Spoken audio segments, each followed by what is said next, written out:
il est certain que la guerre irako-iranienne représente un cas sans précédent dans l'histoire des relations internationales. D'abord sur le plan de la représentation diplomatique. C'est la première fois que l'on voit une guerre entre deux pays alors que les ambassades respectives sont toujours ouvertes et que le drapeau de l'adversaire continue à flotter sur son ambassade.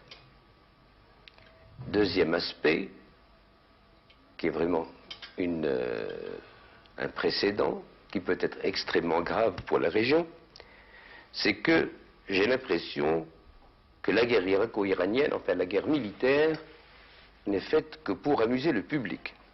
C'est un show.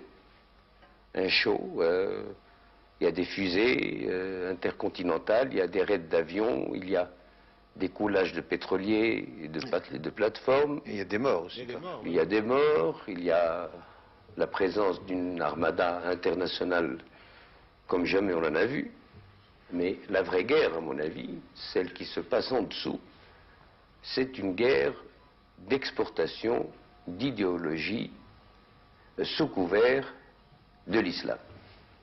Et alors là, comme vous le savez, les musulmans étant nombreux, ils sont 1 milliard, éparpillés dans le monde, alors là, les conséquences de cette guerre géographiquement visible risquent d'être imprévisibles.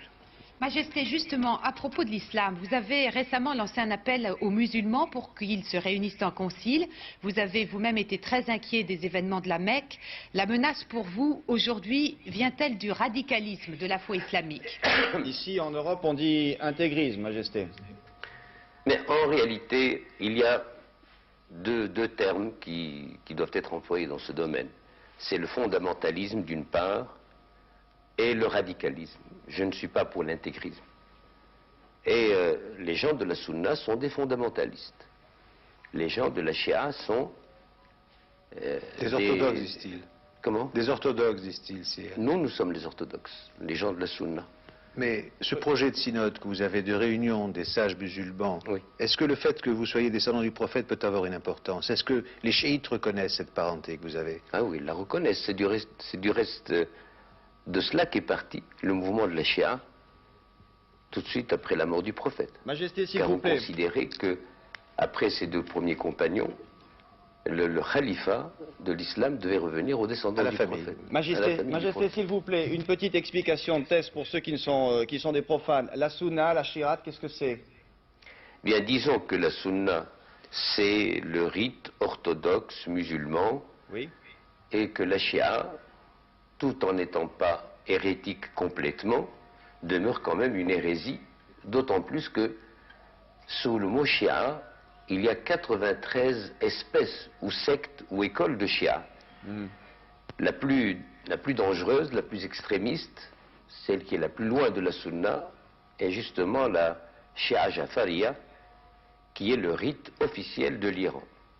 Et c'est pour cette raison que j'ai pensé que nous avons bien vécu pendant 14 siècles entre sunnites et chiites, et que tout à coup, nous voyons surgir un conflit accompagné d'autres conflits qui s'inscrivent dans un voisinage de déstabilisation.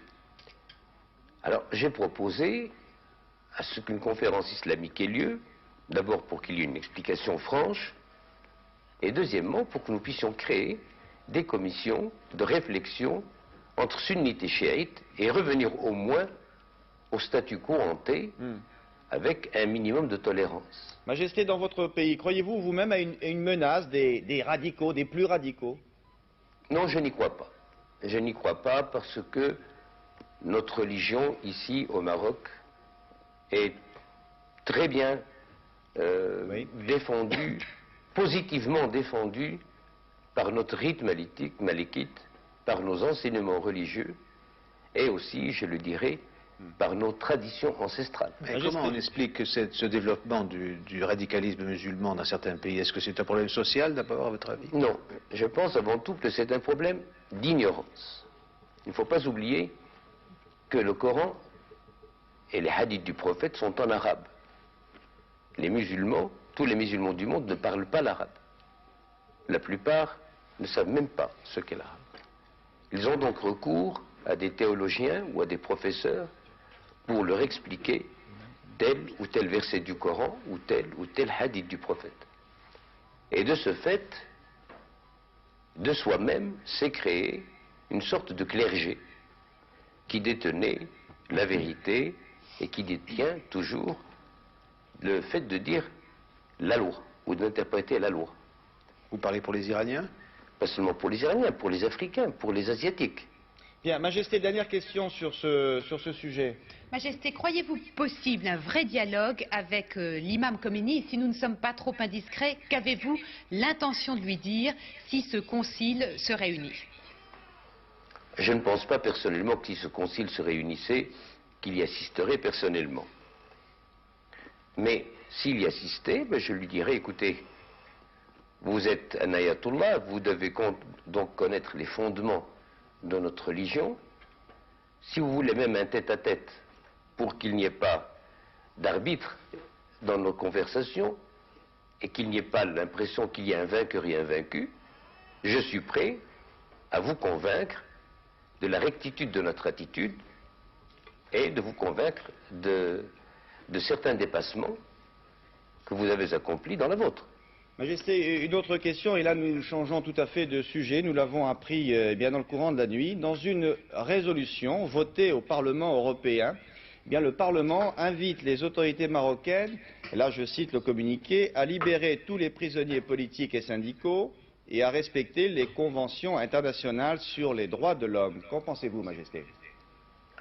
Je pense tout simplement que chaque régime dispose des lois et règlements nécessaires à sa pérennité.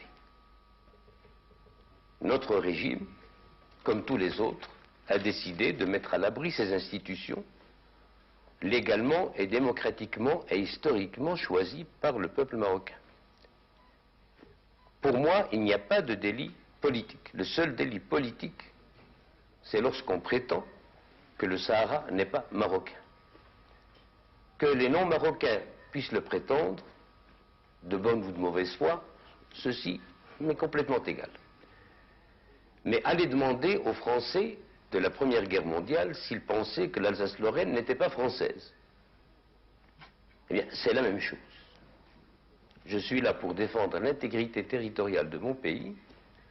C'est pour cela qu'il y a cette allégeance de la part de mon peuple à mon égard et qu'il y a cette obligation d'un contrat politico-social entre moi et mon peuple, à savoir que je dois défendre les institutions à la tête desquelles se trouve l'intégrité territoriale. Alors à partir du moment où un Marocain me dit que le Sahara n'est pas marocain, il va en prison? Comment? Il va en prison pour ça? Ah, naturellement.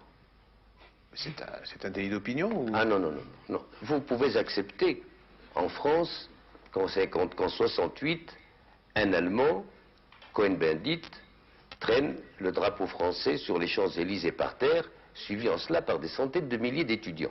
Si les Français l'acceptent, c'est leur affaire. Mais moi, je n'admettrai jamais qu'un étranger, en plus, vienne traîner le drapeau marocain dans une manifestation. Et même si un Marocain le faisait, je considérais qu'il est passible de prison. Bien. Majesté, une autre question. C'est à prendre ou à laisser. Bien, je crois. Majesté, une autre question concernant l'actualité aussi. Oui, Majesté, nous avons appris à Paris cette semaine que la famille Oufkir serait autorisée à émigrer au Canada. Est-ce exact? Et que pensez-vous de cette information et de cette éventuelle décision? Quand on m'a dit qu'on allait me poser la question sur cette affaire, je considère comme un fait divers. Mon commentaire a été que la question n'est pas embarrassante pour moi, elle le serait plutôt pour les Français. Et je vais vous expliquer pourquoi. Une excellente coopération, basée naturellement fondée sur une amitié très solide et une estime réciproque entre mon regretté père, Sa Majesté Mohamed V, que Dieu ait son âme, et le général de Gaulle, que Dieu ait son âme.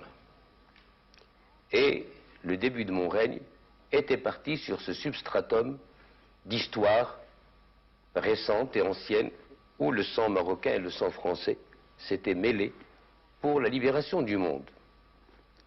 Et voilà que cette amitié, cette sérénité entre la France et le Maroc se dégrade pour arriver à la rupture du temps du général de Gaulle, parce que je n'avais pas voulu remettre Oufkir entre les mains de la justice française.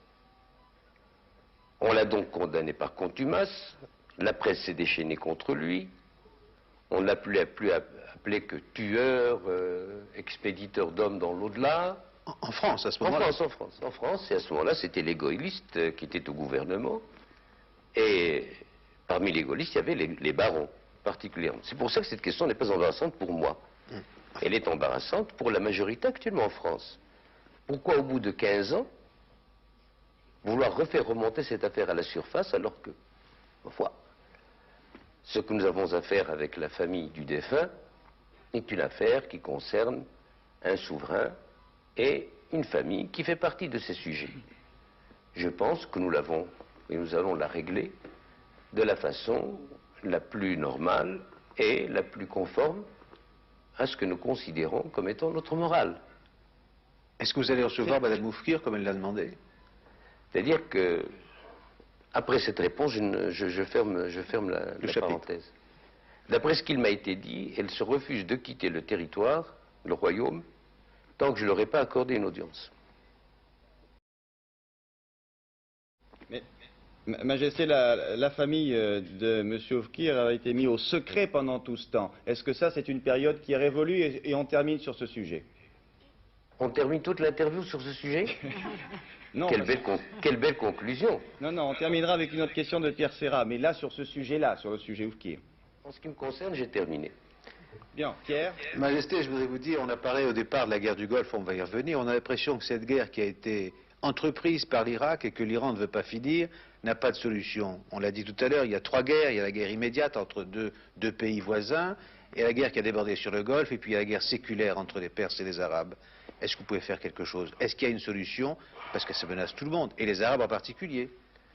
Écoutez, je ne vois pas de solution tant que les grandes puissances adoptent une attitude verbale et publique et font le contraire sous tant qu'on fournit, on soumet des armes aux belligérants. Et en plus de cela, je l'ai entendu plusieurs fois, dans les grandes capitales, nous ne voulons pas que l'Iran gagne, mais nous ne voulons pas non plus que l'Iran perde, que l'Irak perde. Voilà l'axiome de l'actualité, tout au moins chez les Occidentaux. Et chez les Arabes? Comment? Et chez les Arabes? Alors chez les Arabes, comme vous le savez, je n'ai pas à vous expliquer la situation. Nous allons à Amman, un conseil extraordinaire des chefs d'État arabes, et nous allons nous trouver confrontés devant deux choix. Faudra-t-il commencer par les problèmes arabo-arabes ou commencer par les problèmes arabo-iraniens? Ils sont aussi insolubles les uns que les autres, moi je crois.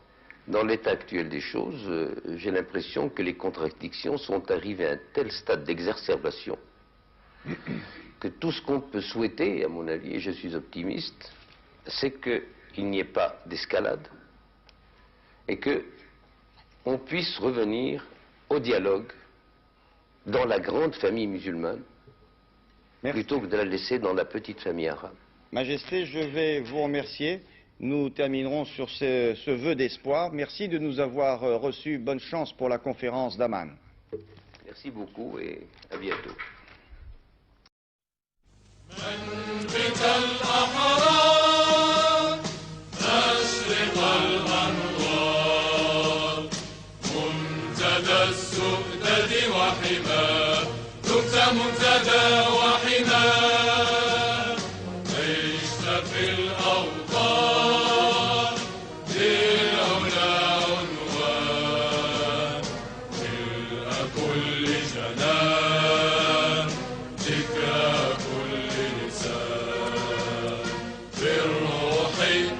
بالجسد هب فتى لب نداء